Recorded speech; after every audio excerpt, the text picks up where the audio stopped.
Señor, te damos muchas gracias por este tiempo de reunión aquí en Semilla. Te damos gracias por haber formado esta comunidad, Señor, donde podemos ir paso por paso, Señor, escuchando tu palabra, escuchando lo que tú tienes para nosotros, mostrándonos, Señor, tu voluntad, mostrándonos lo que dice el consejo de Dios, Señor, que está escrito desde Génesis hasta Apocalipsis, y que hoy en día está en nuestras manos, de papel, digital, como sea. Pero Señor, es tu verbo hablado, es tu aliento de vida, es tu palabra viva, eficaz. Dice, Señor, tu palabra de sí misma que es como una espada, que es de doble filo, cortante, que penetra hasta partir el alma y las coyunturas y los tuétanos, y discierne los pensamientos y las intenciones del corazón. ¡Qué impresión, Señor! Pues claro, Señor, eres tú mismo, es tu palabra misma, es tu aliento de vida, Señor. Tu palabra es espíritu, tus palabras son espíritu y son vida, Señor. Te damos gracias por este día. Ayúdanos a estar atentos a ella. Ayúdanos, Señor, a ser receptivos, a tener atención, a tener oídos para oír, Señor, y a ser edificados. Que cuando salgamos de aquí, Señor, no volvamos a ser nunca más los mismos. Gracias por este estudio del libro de Romanos que hemos estado haciendo, Señor, y que trae, Señor, a nuestra vida tu palabra perfecta, tu revelación perfecta. Y gracias te damos como nos has estado confrontando hasta el día de hoy. En tus manos ponemos todo lo que vamos a hablar, todos nuestros pensamientos, lo que conversemos, lo que comentemos aquí, Señor. En tus manos lo ponemos para que nos guíes a toda la verdad. Espíritu Santo, ayúdanos, facúltanos. Permítenos digerir, aceptar, recibir de manera correcta tus palabras, Señor. Muchas gracias. En el nombre de Jesús oramos. Amén. Amén. Acompáñame a Romanos 5. Ya vamos en el capítulo 5.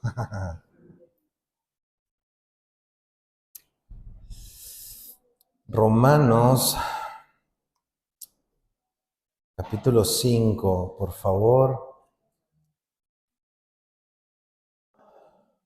5, Romanos 5. Ya terminamos el capítulo 4 la semana pasada. Hoy toca el capítulo 5. Léelo conmigo, versículo 1. Romanos 5:1 dice, justificados pues por la fe, tenemos paz para con Dios por medio de nuestro Señor Jesucristo, por quien también tenemos entrada por la fe a esta gracia en la cual estamos firmes y nos gloriamos en la esperanza de la gloria de Dios. Y no solo esto, sino que también nos gloriamos en las tribulaciones, sabiendo que la tribulación produce paciencia, y la paciencia prueba, y la prueba esperanza, y la esperanza no avergüenza, porque el amor de Dios ha sido derramado en nuestros corazones por el Espíritu que nos fue dado. Porque Cristo, cuando aún éramos débiles, a su tiempo murió por los impíos. Ciertamente apenas morirá alguno por un justo. Con todo, pudiera ser que alguno osara morir por el bueno.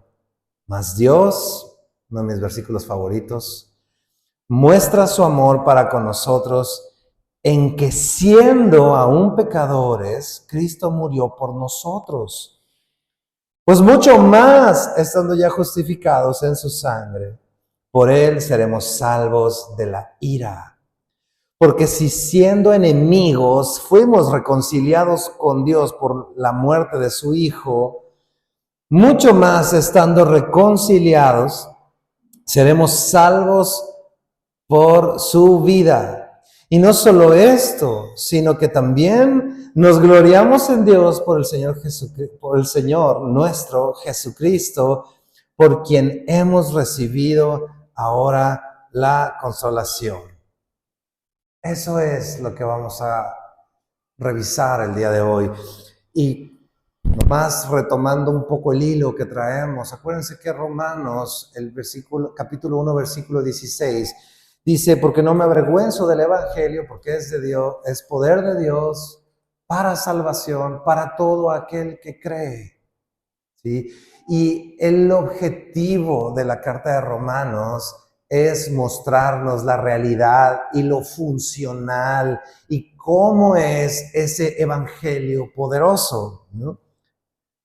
Y los primeros capítulos vimos el por qué nosotros no estamos acreditados en ninguna manera, de ninguna forma, en ninguna circunstancia para poder acceder al favor, a la gracia y a la misericordia de Dios. Estamos quebrados.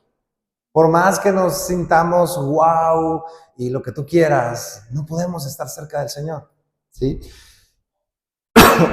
Perdón. Y ese es el problema de la humanidad. Pero ya empezamos después en el capítulo 4 a ver cuál es la provisión de Dios para ese problema que tenemos como seres humanos, y es la justicia de Dios.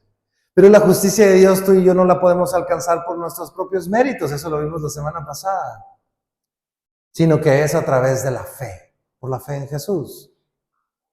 Y entonces, cuando tú y yo creemos en Jesucristo y accedemos a esa gracia, somos justificados. ¿Ok? Justificados. Como el título que le pusimos a todo este estudio, este libro, Justificados. Ahí lo puedes ver en las redes, ¿no? Pero una vez que hemos estado justificados, ¿qué sigue? Verso 1 dice, justificados, pues, por la fe. Y es bien importante entender esto.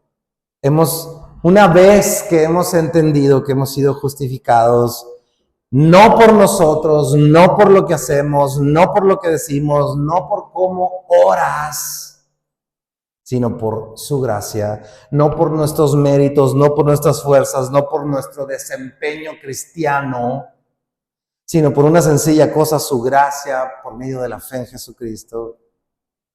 O sea, una vez que estamos en ese plano, justificados,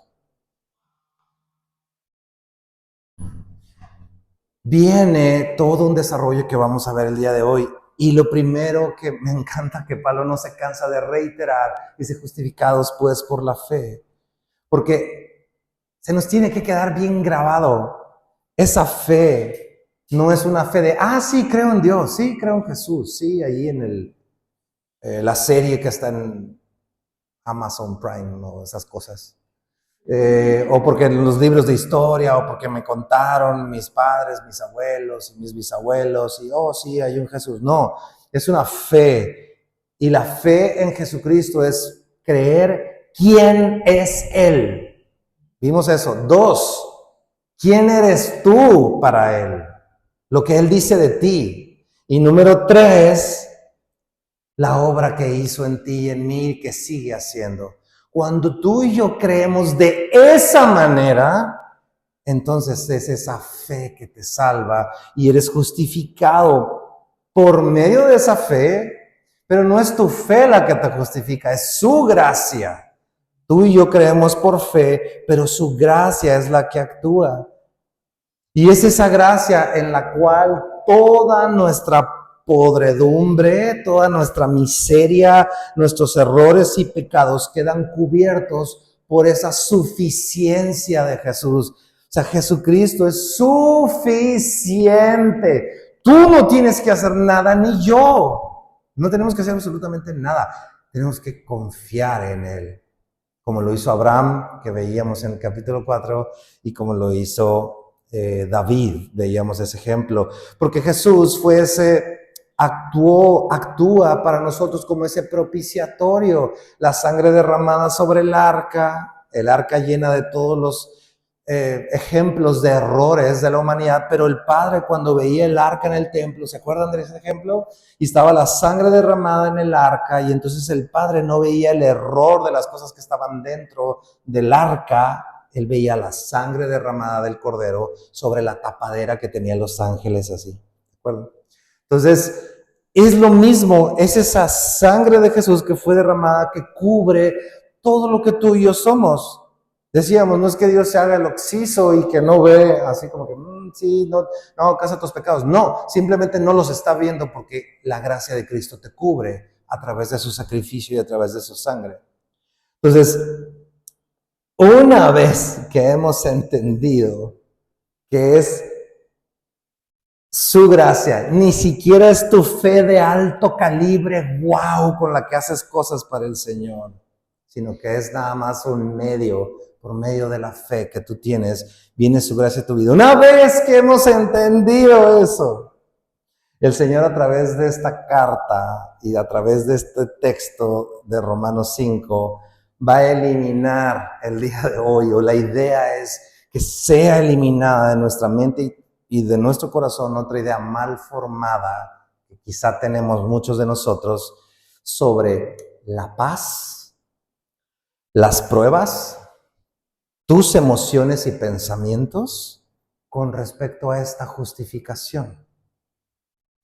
Y míralo como dice el versículo 1, justificados pues por la fe, tenemos paz. Uno de los frutos consecuentes de estar justificado delante de Dios, de haber creído en el evangelio de la gracia de Jesucristo, una consecuencia de su justificación es que tenemos paz con Dios. Ese es el primer beneficio. Permítanme un segundito ajustar aquí algo.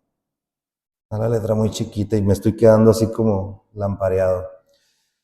Entonces, ese es el primer beneficio. Tenemos paz con Dios. Ahora, déjame aclarar algo respecto a la paz. La paz, al menos bíblicamente, no tiene mucho que ver con la tranquilidad, con estar así, en una hamaca, viendo la tele o escuchando las olitas del mar. En un estado zen donde hay una ausencia de problemas. No, la paz no tiene nada que ver con tus circunstancias y mis circunstancias. Si nos fijamos aquí dice justificados, el cual es un estado en el que estamos tú y yo ahora en Cristo, pues por la fe dice tenemos paz. ¿Qué quiere decir esto? Que la paz en tu vida sí tiene que ver con tu posición. Lo voy a volver a decir, no tiene mucho que ver con un estado de tranquilidad, un estado en ausencia de problemas, no tiene que ver con las circunstancias.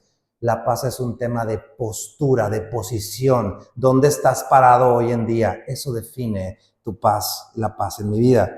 Ahora, el texto no está diciendo que sentimos la paz de Dios.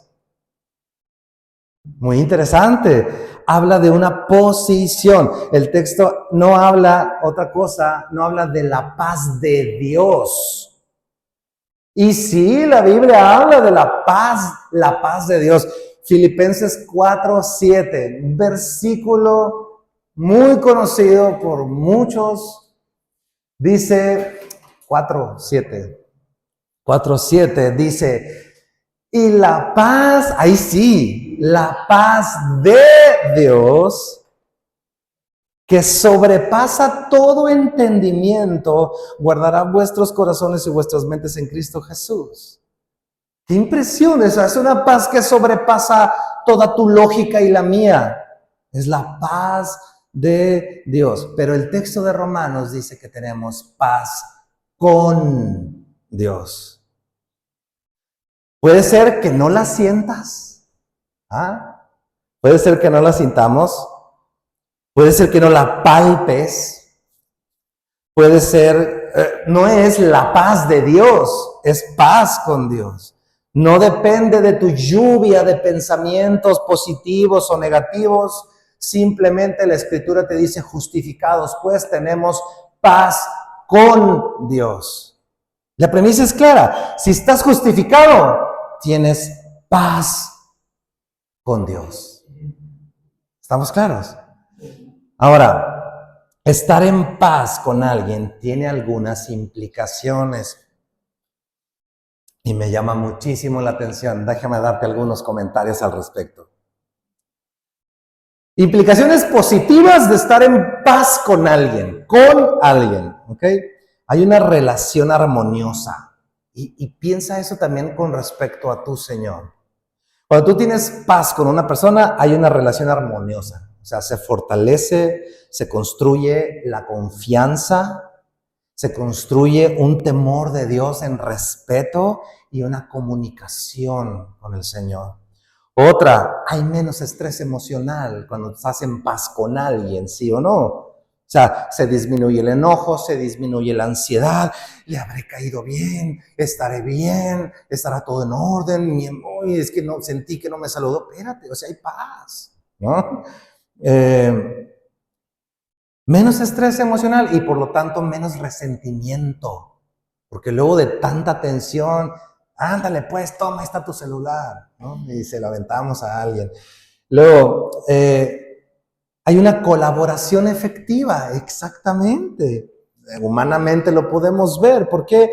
Porque pues ahí puedes trabajar a gusto, los dos están cocinando en la misma cocina y si se chocan así, pues ya no es así de, empezaste para allá. No, pues, o sea, hasta te ríes, ¿no? Porque hay una relación, una colaboración efectiva. Y así mismo contigo y conmigo, con el Señor, porque podemos trabajar nosotros con Él. Él está obrando y nosotros nos sumamos a su trabajo y podemos ser eficientes resolviendo problemas de cualquier índole y avanzar. También se genera un ambiente saludable. Déjame decirlo así, tu hábitat personal, tu metro cuadrado, es estable y seguro. ¿Por qué? Porque no hay guerra, no hay lucha, ¿sí? Otra, hay crecimiento porque recibes todo el apoyo, todo el consejo y toda la corrección en amor, incluso aún entre personas, ¿sí? Hay crecimiento mutuo. Y otra, y esta me llamó mucho la atención, me gustó, libertad interior. Porque cuando estás en ausencia de guerra o de lucha con alguien, ya no hay culpa, pues. Ya no hay conflicto no resuelto. De, híjole, es que hace 3 días y no sé, y ahí te estás haciendo así las manos y no sabes ni qué onda. Implicaciones positivas de tener paz con otra persona. Ahora veamos las negativas de no tener paz con otra persona. Y mientras las vaya diciendo, sí o no, así estábamos antes de conocer al Señor, antes de creer en el Evangelio. Y dime tú si esto no se asemeja a ese dilema que veníamos viendo en los capítulos 1, 2, 3 de Romanos, donde vimos las formas en las que no podemos estar delante de Dios, en las que Romanos, por ejemplo, 1:30, decía que éramos nosotros mismos aborrecedores de Dios, que estábamos acumulando ira de Dios para ti y para mí, tan solo por llevar el curso de vida como lo llevábamos. Pero mira estas implicaciones, ahí te van.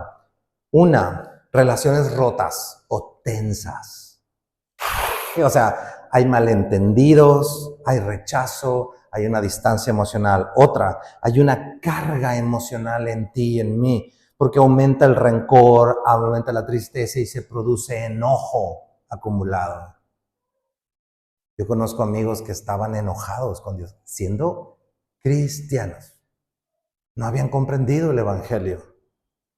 Otra, se produce un conflicto constante. ¿Por qué? Porque se te hace difícil trabajar, convivir, y de repente dices, no, pues ya mejor ni me acerco a Dios, porque no, qué miedo, y qué tal si...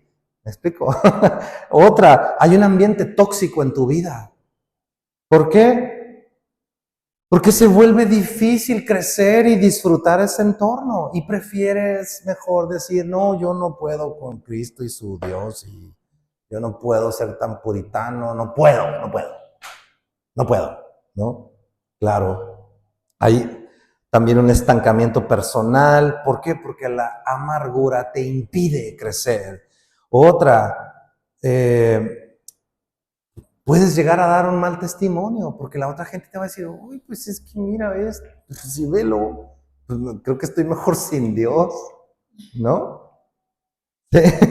Y la otra, hay consecuencias prácticas negativas. ¿Por qué? Porque andas tan así estresado que te lleva a tomar decisiones impulsivas, generando rupturas, a veces hasta en tus relaciones personales con tu familia. Y te metes en problemas incluso hasta en el trabajo o en los negocios. La gente ya no quiere estar contigo. ¿Y a poco nos aparecen todas estas experiencias cuando no aceptamos la gracia del Señor por fe? Andamos sufriendo dioquis. Andamos sufriendo dioquis. Porque sentimos que andamos como en una constante toxicidad entre Dios y nosotros, con una carga emocional innecesaria. Pero déjame recordarte algo a través de este texto de Romanos. La guerra que tenías tú con Dios terminó. Ya no hay guerra. El conflicto de deuda que había entre tú y Dios terminó justo en el momento en el que creíste en Jesucristo y en su evangelio en la manera en la que lo hemos dicho. No podíamos arreglarlos por ningún medio, de ninguna manera, de ninguna forma, así de como de, a ver, por ejemplo, hay personas que dicen, creo que me ha llegado el momento de asentar cabeza, voy a poner en orden mis cosas y entonces voy a ir a la iglesia. Es totalmente al revés. ¿Me explico? Porque no es por lo que tú hagas que tú vas a corregir tu vida y que vas a estar en paz delante de Dios. Tenemos paz con Dios por su gracia, por medio de la fe. Y mira, acompáñame a Efesios capítulo 2, verso 13. Fíjate lo que dice ahora Pablo a los de Éfeso.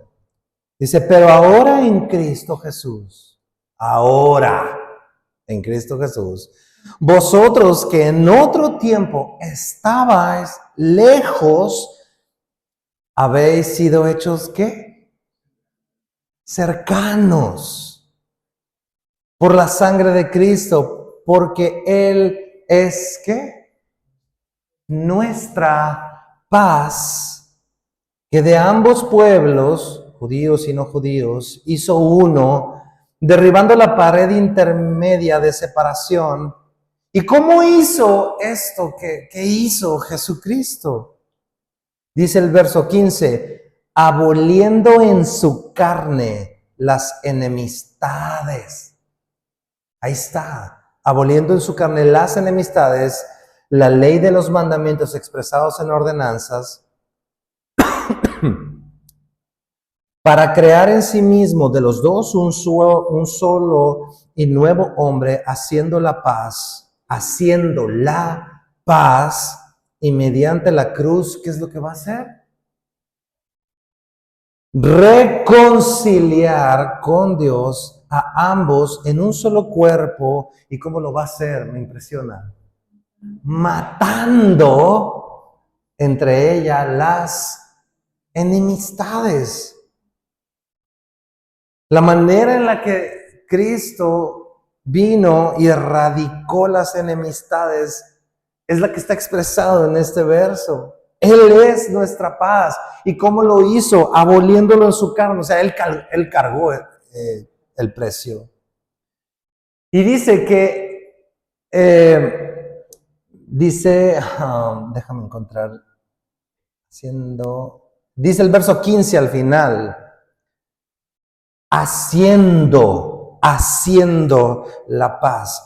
Hacer la paz. Este término para que nosotros leemos en español, haciendo la paz, es un término como de función de embajador.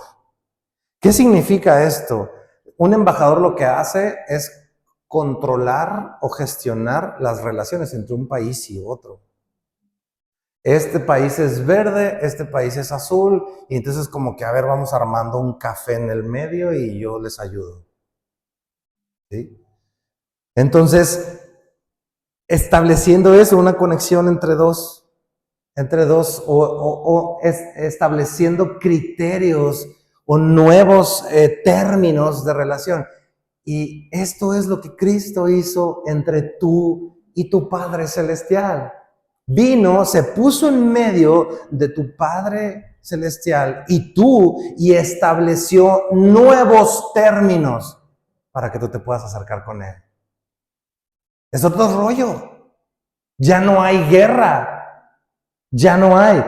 ¿Y por qué estoy siendo tan reiterativo? ¿Por qué la Escritura está siendo tan reiterativo? ¿No creen que como que hemos tras como lavadora, ¿no? Pum, pum, pum. Una tras otra, tras otra, tras otra. Ha estado siendo reiterativo. Ha estado duro y dale en todo lo que llevamos de Romanos. ¿Sabes por qué? Porque necesitamos entender lo siguiente. Una vez en Cristo, una vez que has creído en Él, en sus palabras, si has creído en Él, no solo hemos sido justificados, no solo tienes atribuida la justicia de Cristo en ti, la justicia de Dios a tu favor, sino que además Dios nunca, nunca, nunca, jamás, para siempre estará enojado contigo. Déjame decírtelo otra vez, Dios nunca más, jamás de los jamases, va a estar molesto, enojado contigo, porque la ira terminó. La guerra se acabó en el momento que creíste. Pero oye lo que hice, se acabó. Oye lo que hice, se acabó la guerra. No hay guerra, no hay conflicto, no hay ira. Para eso se pagó el precio. Nunca más hay enojo de Dios para ti, jamás.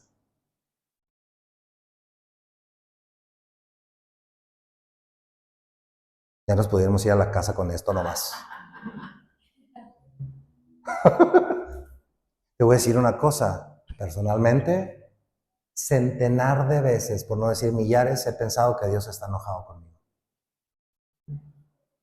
Y yo no sé si te ha pasado a ti, pero es algo que tiene que morir el día de hoy. Y no nada más esto, verso 2 de Romanos. Romanos 5:2 dice,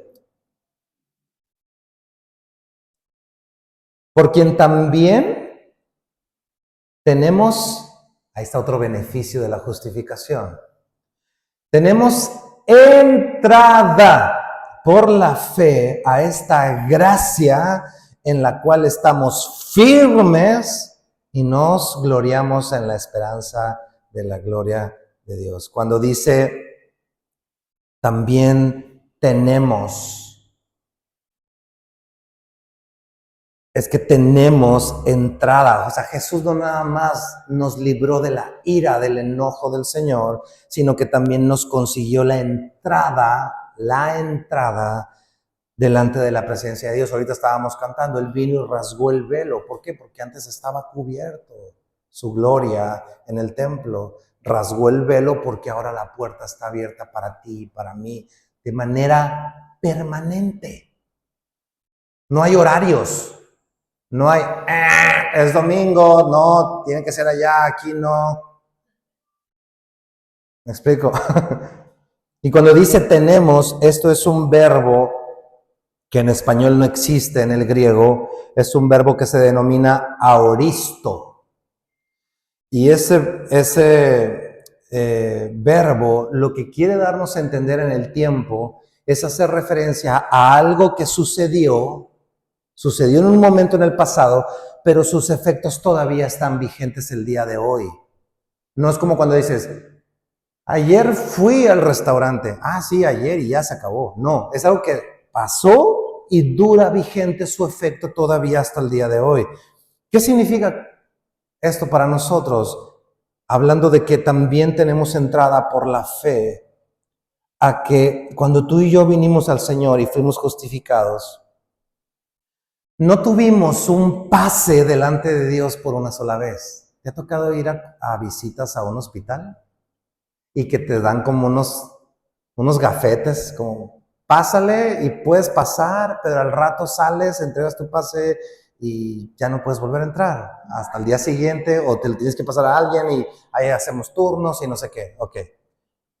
Cuando tú y yo fuimos salvos, Jesús, ¿no crees que pagó un boleto? O por ejemplo, cuando vas al gimnasio.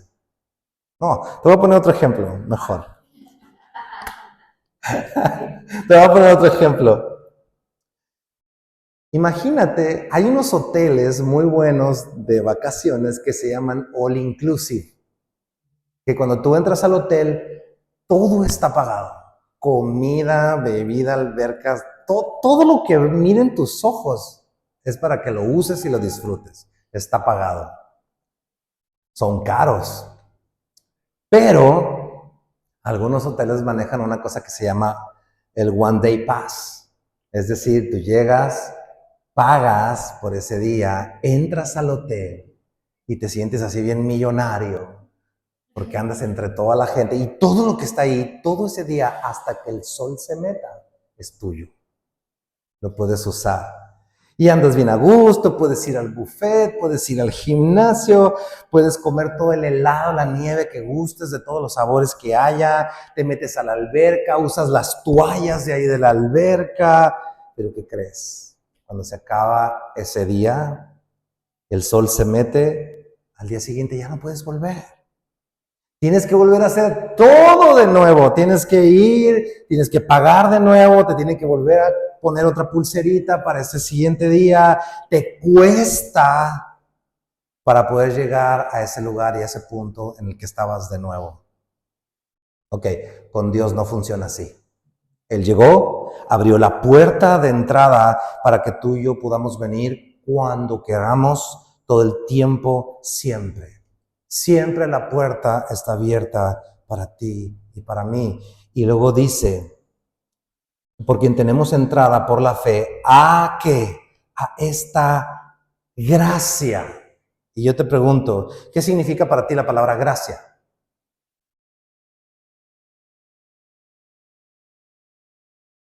Hay muchas maneras en las que el mundo cristiano traduce gracia. Ahí te van algunas definiciones. La más común que he escuchado es un favor inmerecido. ¿Sí o no? Hasta canciones hay que dicen esa frase. Otros teólogos lo traducen como la bondad gratuita de Dios hacia el pecador, otras como un amor en acción de parte de Dios, fuente de gozo y consuelo espiritual. Otro muy común es regalo gratuito de Dios. A mí se me hace un pleonasmo porque pues, si es regalo es gratuito.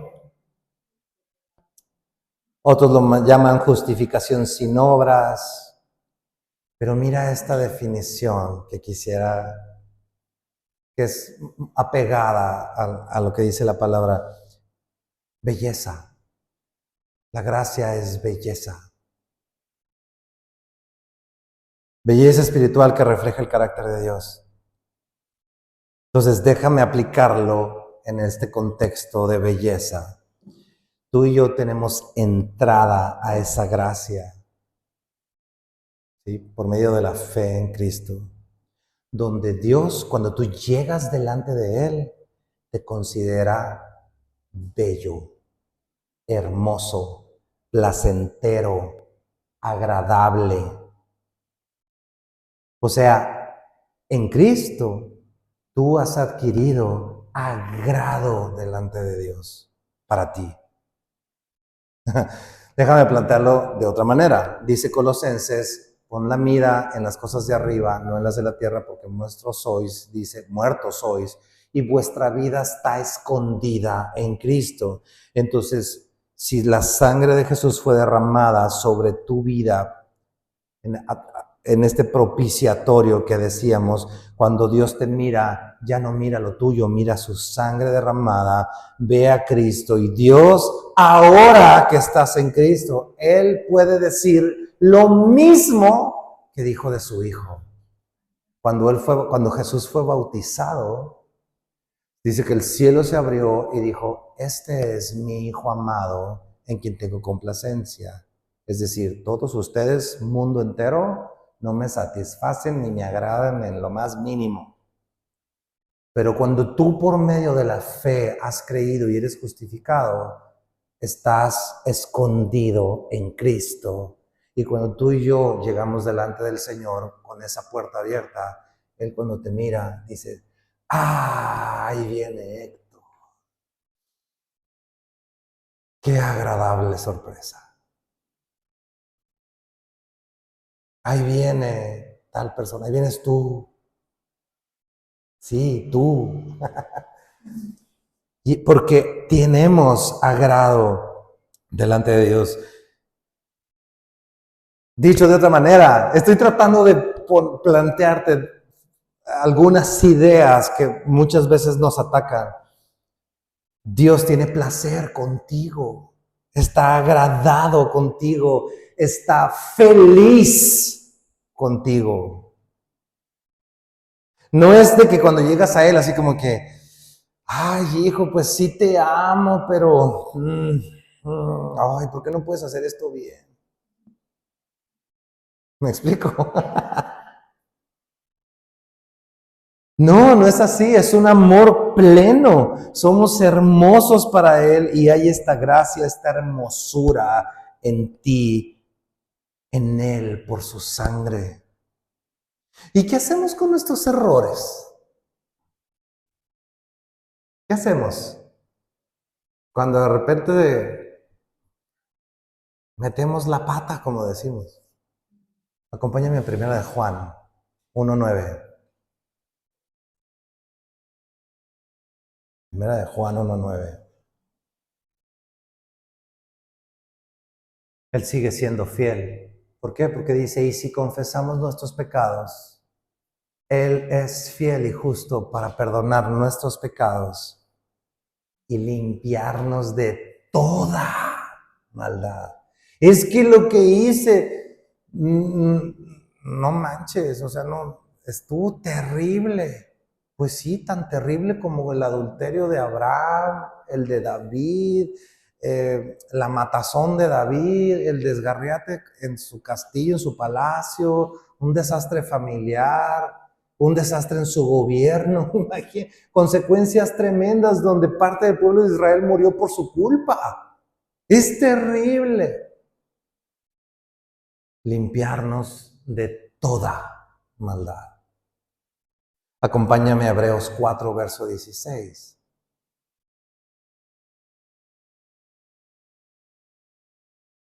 Que dice,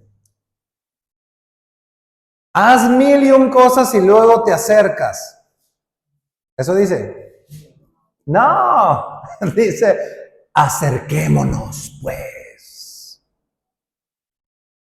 confiadamente al trono de la gracia para alcanzar misericordia y hallar gracia para el oportuno socorro. Para el oportuno socorro. Acércate. Cuando vuelvas a cometer un error, no salgas corriendo y diciendo, ¿y ahora qué voy a hacer? No, regresa, acércate al trono de la gracia. Porque hay socorro para ti. Hay fidelidad de Dios a su promesa. Y no va a estar molesto contigo. Entrega lo que tengas que entregar y ya. Primera de Juan, capítulo 2.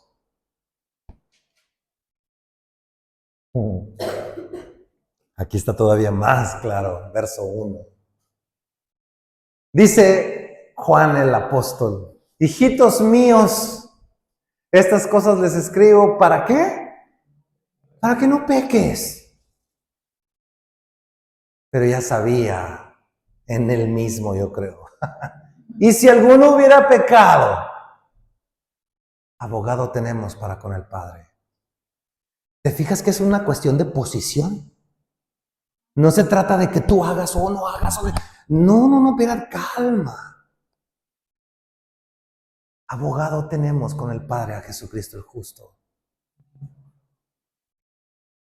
Entonces, ¿qué hacer con nuestros errores? Toma la corrección. la cual Dios te la da en amor, rectifica el camino, pero no te laceres a ti mismo por tu error, desacreditándote lo que Él ya acreditó, porque no tiene sentido. En Cristo, escucha esta idea, en Cristo no eres definido por tus errores, tú eres definido por su justicia. No eres definido por tus errores, eres definido por su justicia. No eres definido por tus aciertos, eres definido por su justicia. Tus fallos no van a cancelar su agrado por ti. Oh, sí, es que sí soy salvo, sí Dios me ama, pero está bien enojado porque ve lo que hice ayer. No. Tus fallos no cancelan el agrado de Dios por ti, porque hemos sido salvos de la ira. Ese agrado está basado en Cristo, en tu vida, no en tu desempeño. Y algunos de nosotros, incluyóme, necesitamos comenzar a creer esta verdad. Porque si no entendemos esto, no va a haber fundamento para lo que sigue en Romanos. Y regresémonos, por favor, a Romanos 5:2. Dice también, por quien tenemos entrada por la fe a esta gracia, en la cual estamos firmes. O sea, estamos firmes y nos gloriamos. No hay manera en la que tú puedas estar firme en el Evangelio si no es con esta gracia. La gracia del Señor. Porque ahí viene otro beneficio de su justificación. Verso 3. Me llama la atención que es como cuando un nieto va con su abuela y abuelita, y entonces le da chuchulucos y dulces y ya se está despidiendo y la abuela, mira, y también un juguito. Bueno, ya me voy. Mira, y también aquí está un celular nuevo. Y ya me voy. Mira, y ahora no sé qué. Porque mira como dice el versículo 3. Y no solo esto, lo que hemos visto hasta este momento, dice, sino también nos gloriamos en las tribulaciones, sabiendo que la tribulación produce paciencia, y la paciencia prueba, y la prueba esperanza, y la esperanza no avergüenza, porque el amor de Dios ha sido derramado en nuestros corazones por el Espíritu Santo que nos fue dado. Otro punto de beneficio. La tribulación, el dolor, la aflicción. Dice, no sé si te ha pasado, pero a veces hemos conocido, a mí sí me ha tocado conocer algunos cristianos que creemos que debemos alegrarnos en el dolor, alegrarnos por la tribulación. O la situación está tan dura y no llores porque el gozo del Señor es nuestra fortaleza. ¿No? Gloria a Dios, me detectaron cáncer. ¿Creen que hay algo bueno de gozar, la tribulación? Pero déjame decirte algo, no hay cosa más fuera de lugar que esto. Dios no nos pone para gloriarnos por una tribulación, eso no glorifica a Dios.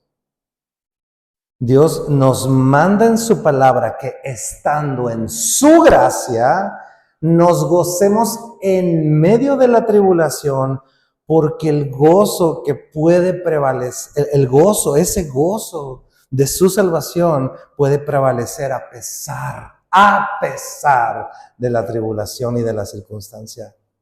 Es decir, tu circunstancia, tu problema difícil, tu aflicción, tus lágrimas en esa aflicción no van a definir el gozo que tú tienes en su gracia. Eso sí glorifica a Dios. Y es muy diferente. Es muy interesante porque podemos entristecernos, derramar lágrimas por tribulación, lo cual sí glorifica a Dios. Pero ¿cómo? Sí, es más, hasta Él nos manda a llorar con los que lloran. ¿Sí? La Escritura dice, ríe con el que ríe, llora con el que llora. Y cuando te dan una noticia terrible, es aflicción y es normal, es parte de... Pero dentro de ti hay un gozo porque hay una esperanza que no avergüenza. Déjame darte algunas maneras en las que podemos abordar el dolor. ¿Sabes por qué? Porque la manera en la que tú y yo enfrentamos el dolor en nuestra vida dice mucho de tu salud espiritual. ¿Sí? Maneras en las que podemos abordar el dolor. Una, como si fuera una tortura. ¿Por qué? Porque como creyentes buscamos el sufrimiento y queremos vivir el dolor. ¿Sabes por qué? Porque muchas veces te sientes tan culpable delante de Dios que te sientes merecedor de ese problema como si fuese una especie de paga. Siempre estás sufriendo, siempre estás buscando atención en ti mismo. ¿Cómo estás? Bien. Sí, bien aquí, pues ya sabes, como siempre, la lucha. Y muchas veces ese tipo de personas nos negamos a recibir el consuelo y estás pasando por una depresión o lucha, pero rechazas la ayuda o el apoyo porque Dios me quiere en el desierto. Porque piensas que aceptar el alivio o el consuelo es falta de fe. Necesito ayuda, pero necesito quebranto. No necesito ayuda, necesito el quebranto. Es un error. Otra, tomar la aflicción como un logro, como una medallita. Es que estoy en la prueba, en el crisol del Señor. Dios me escoge a sus mejores guerreros. Porque eso muchas veces da estatus y da orgullo, produce orgullo. Personas que de repente buscan el sufrimiento para demostrar esa fe. Y se ofrecen para las tareas más pesadas y conflictivas por amor de Cristo, incluso cuando no es ni sabio ni necesario. Como si hubiera una actitud de, entre más sufro, más espiritual soy. Si no me duele, no sirve. ¿Cómo le voy a dar a Dios así algo tan cómodo? Dios me quiere quebrado para usarme. Como los tachecitos de la semana pasada. O otro ejemplo de estos, de este grupo, es los que glorifican todo como si el dolor, o sea, todo dolor lo glorifican como si viniera de parte de Dios. Les pasa algo negativo por una mala decisión, pero lo interpretas como una prueba enviada por Dios. Es que Dios me está probando. Y no distingues entre tus consecuencias naturales de tus propios errores o tarugadas, sí, de lo que no distingues entre una tribulación con un propósito y una tercera alternativa de cómo abordamos el dolor como un pago. Es que no lo he pagado al Señor. O, por ejemplo, ¡pum! Una noticia. Dices, sí, pues claro, me lo merezco. ¿Cómo que te lo mereces? O sea, si no estamos pagando. Y pensamos, no solo le he pagado a Dios, porque ese tiene un peligro. Sentir que le pagas a Dios con tu dolor, luego te puede llevar al plano de pensar que Dios te debe. Y no hay cosa más terrible que eso. Y muchas veces estas personas menosprecian la gracia en favor del sufrimiento. O sea, en lugar de vivir en el gozo del evangelio, se enfocan en cargar con culpa, con disciplina extrema, con castigo, y vives una vida como si látigo todos los días. Y crees que la fe verdadera se demuestra con dolor en lugar de con libertad. sea, está bien la gracia, pero tenemos que sufrir por el evangelio. ¿De dónde surgen todas estas posturas que les he estado mencionando? De no entender que, verso 1, capítulo 5, justificados pues por la fe tenemos paz para con Dios y tenemos entrada a esta gracia. Ahora, hay una realidad. Dios al que ama, corrige. Proverbios 3, versículo 11. Hay que administrar también este punto, entender esto en nosotros como amados por Dios, amados de Dios. Proverbios 3, 11 y 12 dice, no menosprecies, hijo mío, el castigo de Jehová. Entonces Dios castiga. Claro que castiga.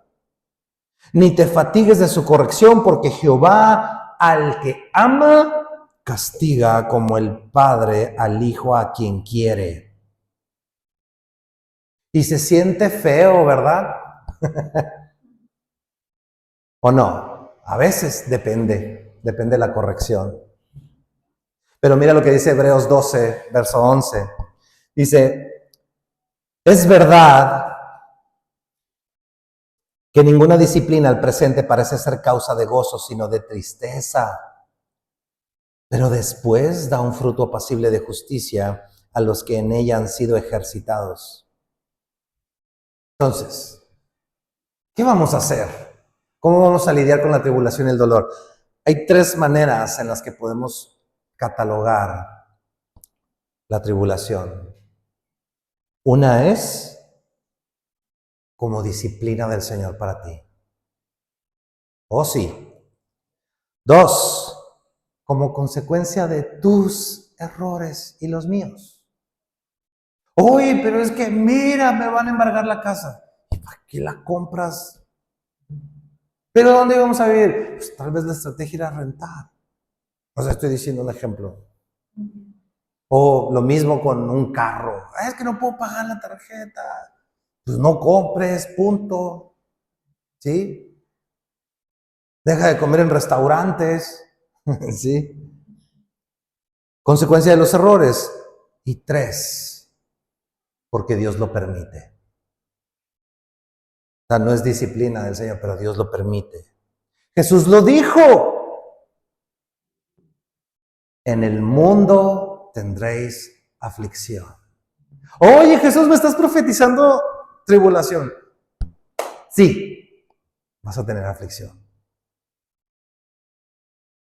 Y no me voy a meter el día de hoy, no vamos a abordar el tema de por qué Dios permite eso.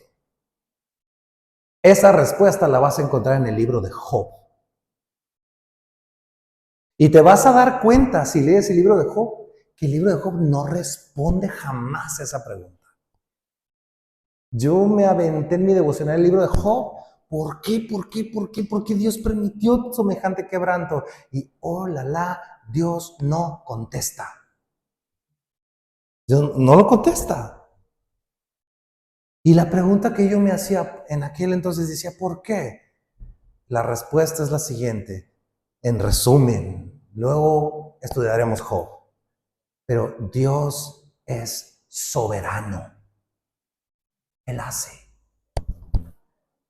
Oye, pero entonces, ¿dónde queda mi libre albedrío? ¿Dónde queda mi capacidad para elegir, para diseñar, para decidir? Es la misma pregunta que hacía Job. Esa misma duda es exactamente la misma que hacía Job. Hasta que Dios le reveló y le dijo, ¿sí? Te mandas solo, o sea, tú puedes decidir, tú eres tú. A ver, ¿dónde estabas tú cuando formé todo? ¿Dónde estabas tú cuando con mis dedos hice las montañas y puse la galaxia y los planetas flotando en medio de la nada? ¿Dónde? Dime quién creó a quién. ¿Quién se debe a quién? Pero no vamos a profundizar en Job. En su momento lo hacemos. Solo déjame hacerte esta pregunta. ¿Cómo distinguir qué tipo de tribulación o problema estás atravesando?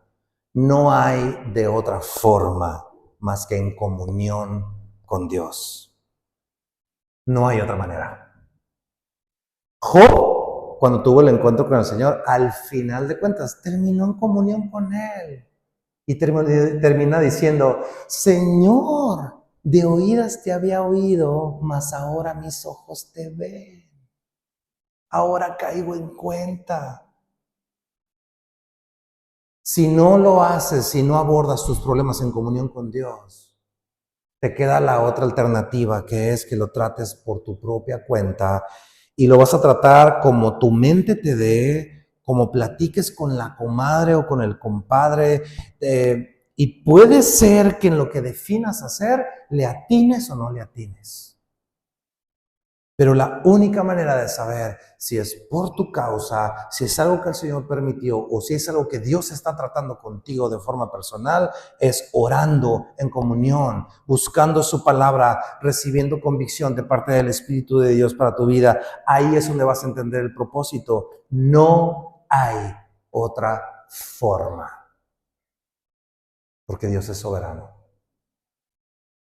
Ahora, volvamos a Romanos 5. Dice, la prueba de, en las tribulaciones, nos gloriamos en las tribulaciones sabiendo que la tribulación produce paciencia. Esto de que produce paciencia nos habla, obviamente, dice, en las tribulaciones sabiendo que la tribulación produce paciencia. Cuando tú y yo sabemos que lo que estamos atravesando no es dioquis, sino que produce algo, es que podemos gozarnos en medio del dolor, en medio de la aflicción. Cuando entiendes que en su gracia las tribulaciones pueden producir algo bueno, te relajas. ¿Te fijas por qué tenemos que entender que hay paz delante del Señor? Porque en su gracia dices, el Señor está trabajando en mí. ¿Por qué? Porque se acaba la ansia de, ¿qué es esto? ¿Por qué me está pasando? ¿Para qué horas me pasó? ¿Y yo qué culpa tengo? Lo que le pasaba a Job. Pero cuando entendemos que no es Dios, que es la cosa cambia. Acompáñame a Romanos 8, verso 28. Otro versículo, pero nomás leemos el 28, falta leer el 29. Mira, ¿sí o no es de los que más hemos oído? Y sabemos que a los que aman a Dios, todas, ¿qué es todas? Todas. Hasta la diarrea que te dio antier. Todas las cosas les ayudan a bien. Esto es, a los que conforme a su propósito, no el tuyo, a su propósito son llamados.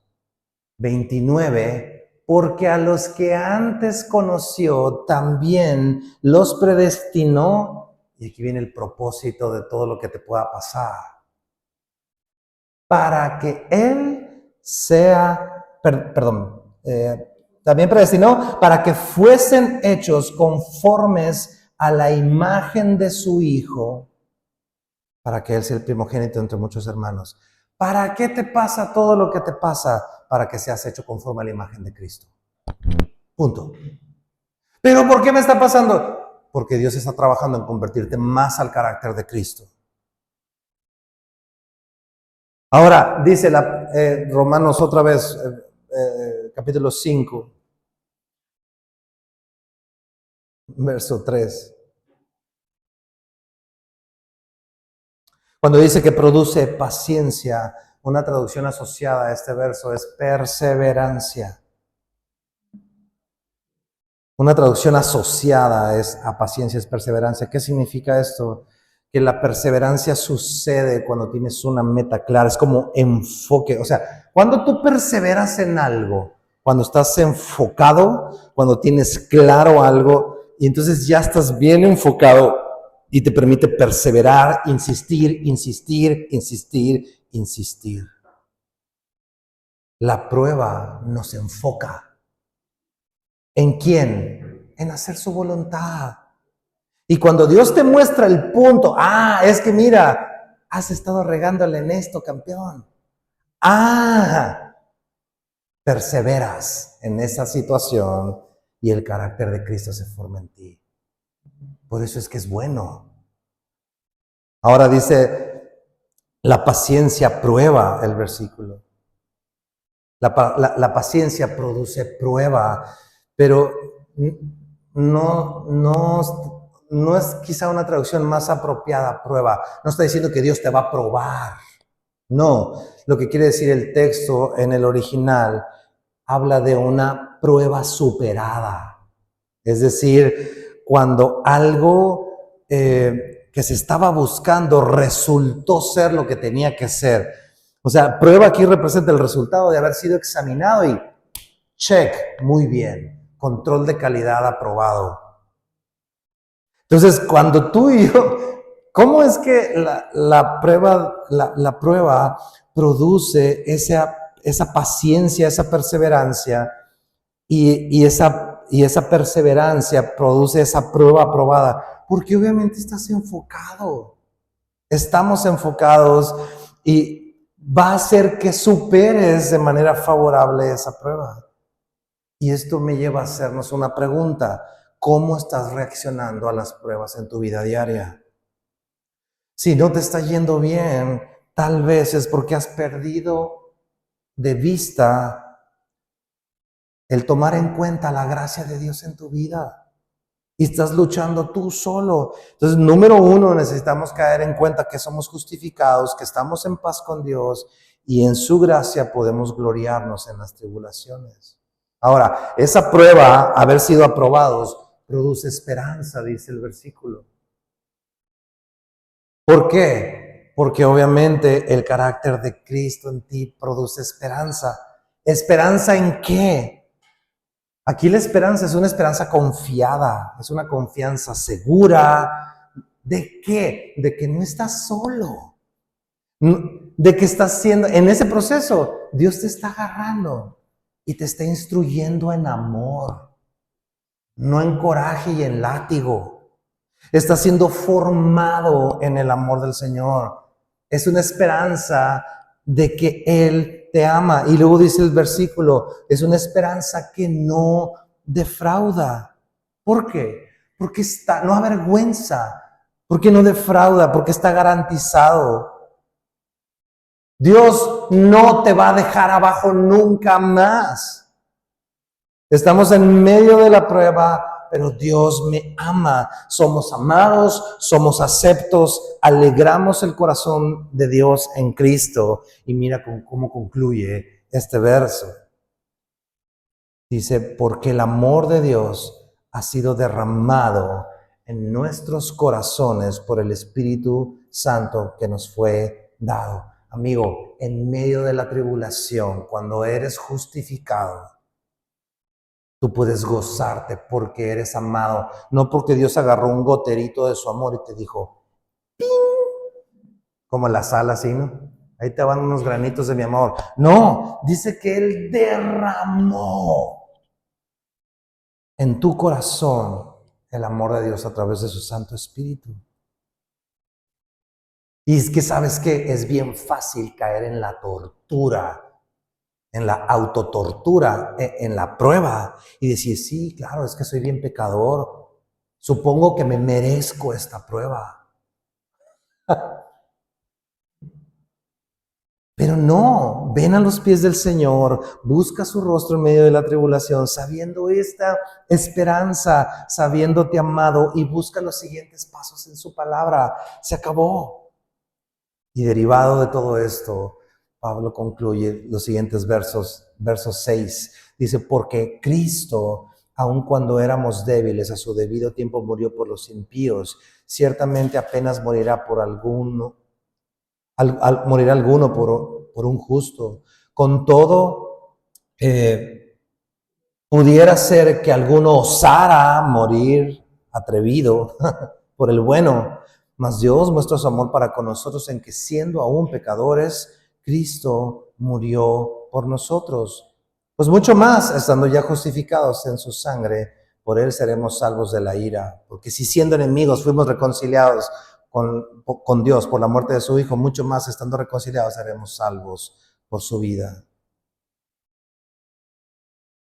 ¿Cuál es la razón por la que Dios nos trate así? Con este amor, con esta aceptación, con esa justicia. Que Dios nos amó primero, amigo. Que estando mal, sin buscar a Dios, sin esperanza,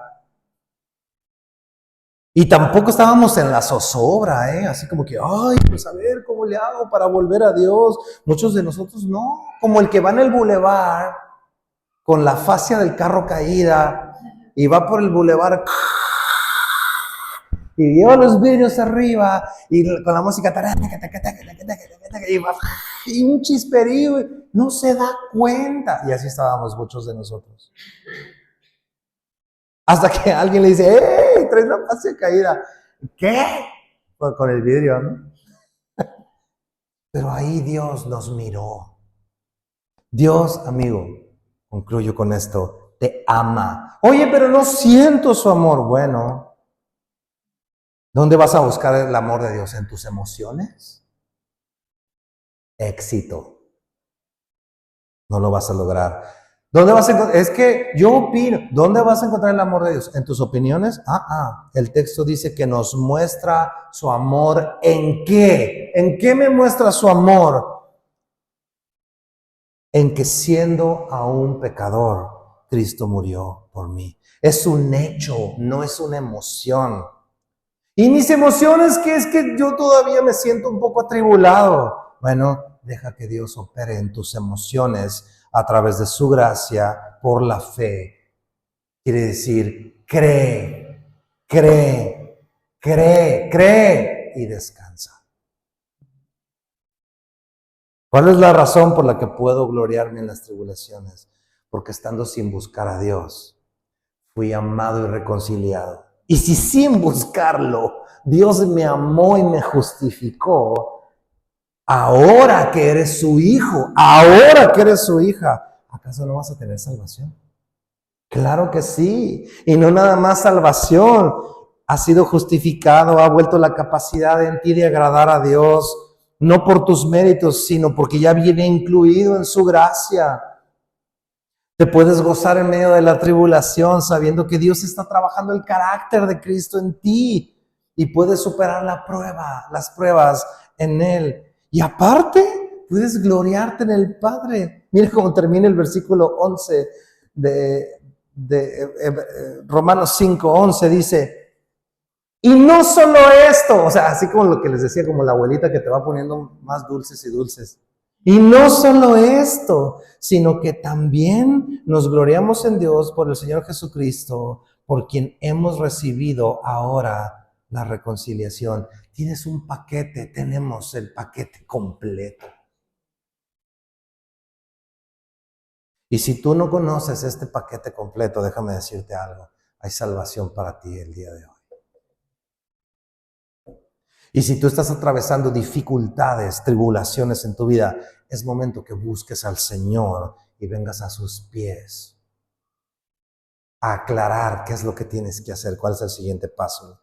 Y si tú no te sientes que le das la medida al Señor, déjame recordarte una vez más, recibe la gracia del Señor por la fe y deja de luchar con tus pensamientos y tus emociones. Vamos a orar. Dale. Padre, te damos muchas gracias